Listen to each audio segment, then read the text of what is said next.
চালু হতে যাচ্ছে ভারতের ভিসা কার্যক্রম, তবে কবে নাগাদ চালু হচ্ছে সেই বিষয়ে আমরা অনেকেই অনিশ্চিত। হ্যাঁ, আমরা যদি একটু এই বিষয়টাকে নিয়ে বিশ্লেষণ করি তাহলে দেখা যাবে যে গত 5ই আগস্টে কিন্তু আসলে এই তৎকালীন সময়ের আওয়ামী লীগ সরকারের যখন পতন হয় তারপর থেকেই কিন্তু ভারতীয় সাধারণ বাংলাদেশের যে সাধারণ নাগরিক রয়েছে কিংবা যারা পর্যটক, বছরে যেটা আমরা দেখেছি যে 15 থেকে 16 লক্ষ বাংলাদেশ থেকে কিন্তু ভারতে যাওয়া আসা করে থাকে। তো সকল কার্যক্রম কিন্তু স্থবির রয়েছে। তো তখন কিন্তু আমরা যেটি মনে করেছিলাম যে হয়তোবা যেটি হচ্ছে যে এই অন্তর্বর্তীকালীন সরকার অর্থাৎ ইউনূস সরকারের 2-1 মাস যাওয়ার পরে হয়তোবা ভারত বাংলাদেশের সেই ভিসা কার্যক্রমটি চালু করবেন, এমনটিও কিন্তু আমরা অনেকে প্রত্যাশা করেছিলাম। কিন্তু যতই দিন যাচ্ছে ততই যেন আরো বেশি জটিল হচ্ছে। তাই কবে নাগাদ আসলে এই ভিসা কার্যক্রমটি চালু হচ্ছে, কবে নাগাদ বাংলাদেশের মানুষের জন্য ভিসা কার্যক্রম কিংবা তাদের হাই কমিশনগুলো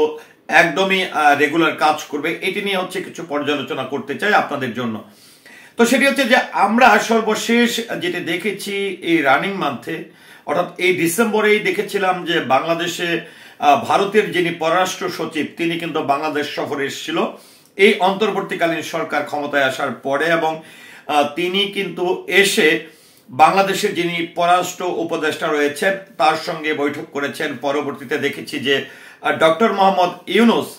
যিনি বাংলাদেশ অন্তর্বর্তীকালীন সরকারের প্রধান তার সঙ্গেও তিনি কিন্তু মিটিং করেছেন। তো এই জায়গাতে কিন্তু যেটি আমরা লক্ষ্য করেছি যে দেশের সুসম্পর্ক নিয়ে দেশের বর্তমান যে পরিস্থিতি বাংলাদেশ এবং ভারতের সঙ্গে যে একটা টানাপূরণ, এইগুলো নিয়ে বৈঠক হয়েছে ভারত এবং বাংলাদেশের। কিন্তু এখানে কিন্তু কবে নাগাদ আসলে ভিসাটি তারা দিবেন, তো সম্পর্কের বিষয়টি যদি বলা হয় তাহলে আসলে সম্পর্কটা গভীর হওয়ার জন্য কিন্তু এই যে কূটনৈতিক ভাবে এই সমস্যার সমাধানটা কিন্তু অত্যন্ত প্রয়োজন। যেমনটা দেখেন যে আমি যদি একটু বলি যে বাংলাদেশে যারা লাস্ট 6 মান্থ আগে যারা ভিসা পেয়েছিল 6 মাসের জন্য কিংবা 1 বছরের জন্য, এই ডিসেম্বরের মধ্যে কিন্তু বাংলাদেশের একদমই যদি বলা হয় যারা ভিসা পেয়েছিল একদম জিরোতে চলে আসবে। তবে আরেকটি বিষয় হচ্ছে যে ভারতের যেটি বলা হয়েছিল, ভারতের হাই কমিশনার তরফ থেকে কিন্তু একটি জিনিস বলা হয়েছিল যখন আসলে এই প্রশ্ন জাগতে শুরু করেন বা আলোচনা সমালোচনা হতে শুরু করে যে আসলে ভারত কি কারণে বাংলাদেশের সঙ্গে ভিসা কার্যক্রম বন্ধ রেখেছেন, তখন যেটি আমরা দেখেছিলাম যে ভারতের যিনি হাই কমিশনার তিনি একটি কথা গণমাধ্যমের সামনে বলেছেন এবং যে জিনিসটি তিনি জানিয়েছেন সেটি হচ্ছে যে গত 5ই আগস্টের পরে এই বাংলাদেশে অস্থিতিশীল পরিবেশ তৈরি হয় এবং তার পরিপ্রেক্ষিতে ভারতের যে বিভিন্ন ধরনের হাই কমিশনার বা সহকারী হাই কমিশনার গুলো রয়েছে যেখান থেকে আসলে ভারতের ভিসা কার্যক্রমগুলো চালানো হতো, সেখানকার যে জনবল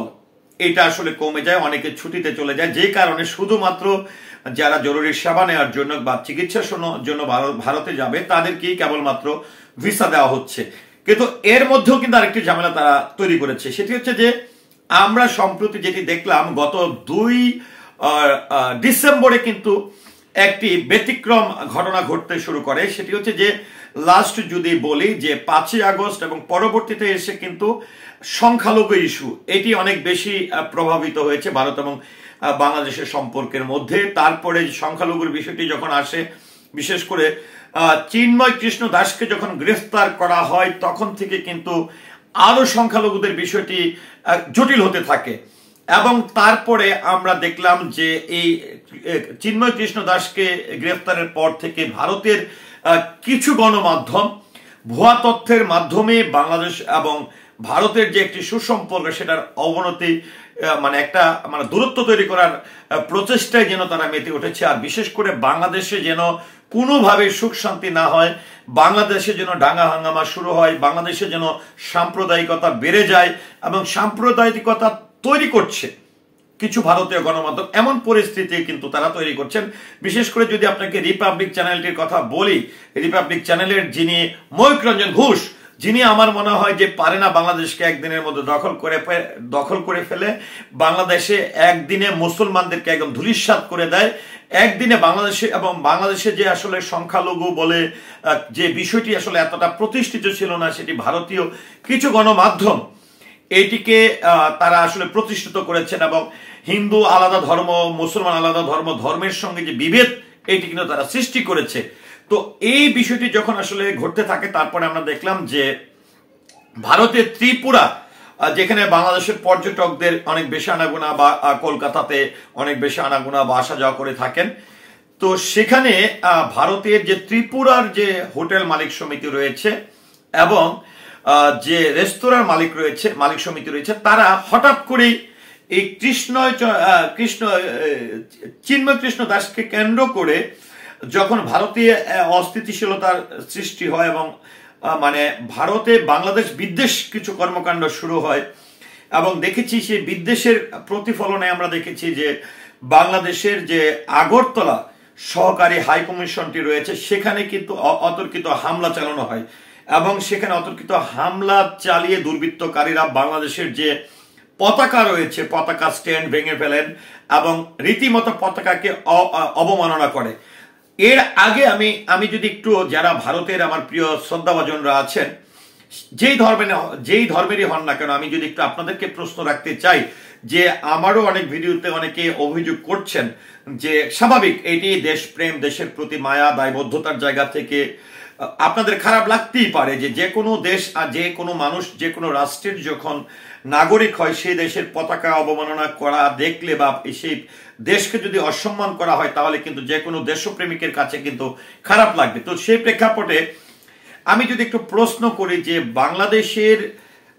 পতাকা আগে অবমাননা করা হয়েছে না বাংলাদেশে ভারতের পতাকা অবমাননা করা হয়েছে, এটি নিয়ে কিন্তু আপনাদেরকে আমি একটি প্রশ্ন রাখলাম, এটি আপনারাই বিচার বিশ্লেষণ করবেন। এক, আর দ্বিতীয়ত হচ্ছে যে আজকে বাংলাদেশে যারা হিন্দু, খ্রিস্টান, বৌদ্ধ যারা বসবাস করে, তারা কি ভারতের ভোটার না বাংলাদেশের ভোটার? নাগরিক অধিকার কিন্তু তাদের বাংলাদেশের। আর ভারতে যারা আছে সেটি সংখ্যালঘু বলি, কারণ ভারতের সংখ্যালঘু যদি বলা হয় তাহলে কিন্তু হিন্দুর বাইরে যে ধর্মগুলো রয়েছে, বিশেষ করে মুসলমান, তারা কিন্তু সংখ্যালঘু। তো ভারতে যারা বাঙালি মুসলমান যারা রয়েছে, তারা ভারতের নাগরিক, তারা ভারতের ভোটার, তারা ভারতের সুবিধাই ভোগ করবে, এবং ভারতের প্রতি তাদের মায়া, মমতা, ভালোবাসা কিন্তু বাংলাদেশের চেয়েও বেশি থাকবে। যদিও মুসলিম কান্ট্রি বাংলাদেশ, তারপরেও কিন্তু দেশপ্রেমিক যারা, দেশের ভালো যারা ভালো চায়, যারা দেশের মঙ্গল চায়, তারা কিন্তু অবশ্যই যে দেশের নাগরিক, সেই দেশের প্রতি তাদের একটা ভালোবাসা, শ্রদ্ধা, ভক্তি এবং দেশত্ববোধক সে বিষয়টি থাকবে। তো এখন আমি অনেক কথা বলে ফেললাম, এই জন্য বললাম যে দেখেন, সবকিছুর বৈঠক হচ্ছে। তারপরে যেটি বললাম যে ত্রিপুরাতে যেরকম হোটেল মালিক বা রেস্তোরাঁর মালিকরা ঘোষণা দিয়ে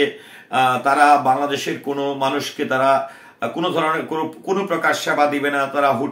হোটেলে থাকতে দিবে না, তারা রেস্টুরেন্টে খাইতে দিবে না। এই ঘোষণাটি দেওয়ার পর আমরা কি দেখলাম, যে যারা আসলে অস্থিতিশীল পরিস্থিতি তৈরি করছেন, তারা কি একবার ভেবেছে যে আমরা যেটি করছি সেটি একটি রাষ্ট্রের জন্য, একটি অর্থনৈতিক অবকাঠামোর জন্য কতটা ক্ষতিকর? যদি সেটাই না হতো, আমরা দেখেছি যে বাংলাদেশকে নিয়ে কিছু ফানি ভিডিও তৈরি করা হয়েছে, বাংলাদেশ ভিক্ষুক, বাংলাদেশ ভিক্ষা করে, এরকম কিছু ভিডিও কিন্তু আমরা দেখেছি। কিন্তু আজকে আপনারা দেখেন, এই ত্রিপুরার যারা হোটেল মালিকরা ছিলেন বা রেস্তোরাঁর মালিকরা, তারা যে হোটেলগুলো বন্ধ করে দিয়েছিল, 3 থেকে 4 দিনের মধ্যেই কিন্তু তারা আবার বাধ্য হয়েছে সেই জায়গা থেকে সরে আসতে। কারণ, এবং আমরা প্রতিনিয়ত যেটি দেখছি, ভারতের কয়েকটি রাজ্যে আমরা দেখছি যে যারা বলছে যে বাংলাদেশের পর্যটকদের উপর আমরা নির্ভরশীল, বাংলাদেশের পর্যটকরা, বাংলাদেশের মানুষ না আসার ফলে এখানকার অর্থনৈতিক অবকাঠামো স্থবির হয়ে পড়েছে, অনেক হোটেল ফাঁকা, 90% হোটেলই নাকি বাংলাদেশের মানুষ দিয়ে পরিচালিত হতো, 90% রেস্তোরাঁ বাংলাদেশ দিয়ে চলতো। তো সেখানে আমি একটি জিনিস শুধু বলবো, যে যারা বিভেদ তৈরি করছেন, আমার মনে হয় যারা এই যে হিন্দু,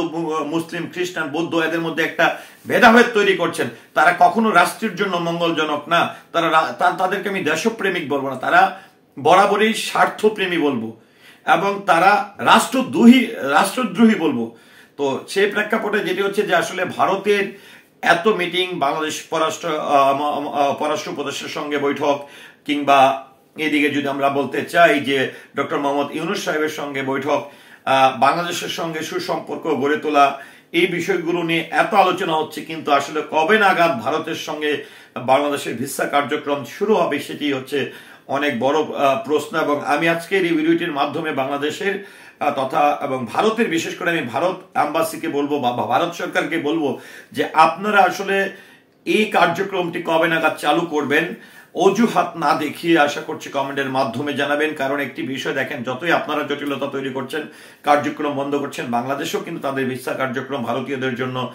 কিন্তু অনেকটা স্থবির হয়ে পড়েছে। তো সেই প্রেক্ষাপটে বাংলাদেশে ভারতের আত্মীয় স্বজন বসবাস করে, আবার বাংলাদেশের অনেকের আত্মীয় স্বজন ভারতে বসবাস করে। তবে এই জায়গাটির কারণে এবং এই ভিসা কার্যক্রমটি বন্ধ করে দেওয়ার কারণে এই যে একটা বিভেদ তৈরি হচ্ছে, একটা সাংঘর্ষিক বিষয় তৈরি হচ্ছে এবং সম্পর্কের জায়গার যে অবনতি ঘটছে, অবশ্যই আমি মনে করি পার্শ্ববর্তী রাষ্ট্র ভারত বাংলাদেশে বন্ধ হয়ে থাকুক এমনটাই প্রত্যাশা করি। এবং আর একদমই আমি মনে করি দলের ঊর্ধ্বে রাষ্ট্রকে প্রাধান্য দিয়ে, কোনো নির্দিষ্ট সরকারকে প্রাধান্য না দিয়ে, দেশকে প্রাধান্য করে আসলে সকল সমস্যার সমাধান করবে এমনটাই প্রত্যাশা করছি। তো ভিউয়ার্স, এই যে ভারতের যে ভিসা কার্যক্রমটি এখনো পর্যন্ত বন্ধ রয়েছে এবং ভারতীয় হাইকমিশনের পক্ষ থেকে যেটি জানানো হয়েছে, তাদের জনবল কম থাকার কারণে তারা আসলে সেই কার্যক্রমটি চালাতে পারছে না, কিংবা বাংলাদেশের মানুষকে ভিসা দেওয়া হচ্ছে না। এই বিষয়গুলো নিয়ে এবং ভারতের রেস্তোরাঁ বন্ধ করে দেওয়া, হোটেল বন্ধ করে দেওয়া এবং এমনও কিছু ভিডিও দেখেছি। এবং যেটি বলবো যে আমি আবার ময়ূক রঞ্জন ঘোষকে নিয়েও আপনাদেরকে একটু প্রশ্ন রাখতে চাই। এই ময়ূক রঞ্জন ঘোষ আসলে বাংলাদেশ নিয়ে বা সংখ্যালঘুদের নিয়ে যে ধরনের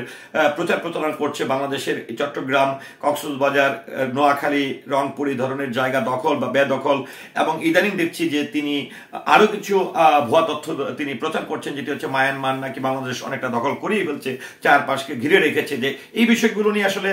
আপনাদের মতামতকে আশা করছি কমেন্টের মাধ্যমে জানাবেন। সেই সাথে পুরো ভিডিওটির সঙ্গে থাকার জন্য সকলের প্রতি ধন্যবাদ এবং কৃতজ্ঞতা জ্ঞাপন করছি। আসসালামু আলাইকুম।